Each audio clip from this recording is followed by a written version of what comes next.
ఆదికాండము 5వ అధ్యాయము. ఆదాము వంశావళి గ్రంథము ఇదే. దేవుడు ఆదామును సృజించిన దినమున దేవుని పోలికగా అతని చేసెను. మగవానిగాను ఆడుదానిగాను వారిని సృజించి, వారు సృజించబడిన దినమున వారిని ఆశీర్వదించి వారికి నరులని పేరు పెట్టెను. ఆదాము 130 ఏండ్లు బ్రతికి తన పోలికగా తన స్వరూపమున కుమారుని కని అతనికి షేతు అను పేరు పెట్టెను.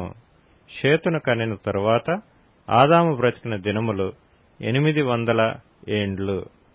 అతడు కుమారులను కుమార్తెలను కనెను. ఆదాము బ్రతికిన దినములన్నీయు 930 ఏండ్లు. అప్పుడతడు మృతి పొందెను.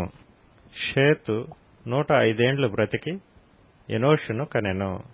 ఎనోషును కనిన తరువాత షేతు 807 ఏండ్లు బ్రతికి కుమారులను కుమార్తెలను కనెను. షేతు బ్రతికిన దినములన్నీయు 912 ఏండ్లు. అప్పుడతడు మృతి పొందెను. ఎనోషు 90 సంవత్సరములు బ్రతికి కేనానును కనెను.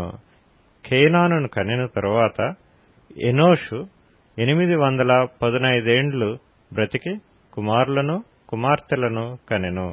ఎనోషు దినములన్నీయు 905 ఏండ్లు. అప్పుడతడు మృతి పొందెను. కేనాను 70 ఏండ్లు బ్రతికి మహలలేలును కనెను. మహలలేలును కనిన తరువాత కేనాను 840 ఏండ్లు బ్రతికి కుమారులను కుమార్తెలను కనెను. కేనాను దినములన్నీయు 910 ఏండ్లు. అప్పుడతడు మృతి పొందెను. మహలలేలు 65 ఏండ్లు బ్రతికి ఎరెదును కనెను. ఎరెదును కనిన తరువాత మహలలేలు 830 ఏండ్లు బ్రతికి కుమారులను కుమార్తెలను కనెను. మహలలేలు దినములన్నీయు 895 ఏండ్లు. అప్పుడతడు మృతి పొందెను. ఎరెదు 162 ఏండ్లు బ్రతికి హనోకును కనెను. హనోకును కనిన తరువాత ఎరెదు 800 ఏండ్లు బ్రతికి కుమారులను కుమార్తెలను కనెను. ఎరెదు దినములన్నీయు 962 ఏండ్లు. అప్పుడతడు మృతి పొందెను. హనోకు 65 ఏండ్లు బ్రతికి మెతూషెలను కనెను. హనోకు మెతూషెలను కనిన తరువాత 300 ఏండ్లు దేవునితో నడుచుచు కుమారులను కుమార్తెలను కనెను. హనోకు దినములన్నీయు 365 ఏండ్లు. హనోకు దేవునితో నడిచిన తరువాత దేవుడతనిని తీసుకొని పోయెను గనుక అతడు లేకపోయెను. మెతూషెల 187 ఏండ్లు బ్రతికి లెమెకును కనెను. మెతూషెల లెమెకును కనిన తరువాత 782 ఏండ్లు బ్రతికి కుమారులను కుమార్తెలను కనెను.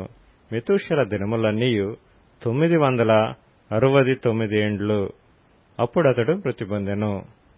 లెమెకు 182 ఏండ్లు బ్రతికి ఒక కుమారుని కని భూమిని యెహోవా శపించినందువలన కలిగిన మన చేతుల కష్టము విషయములోను మన పని విషయములోను ఇతడు మనకు నెమ్మది కలుగు చేయననుకొని అతనికి నోవహు అని పేరు పెట్టెను.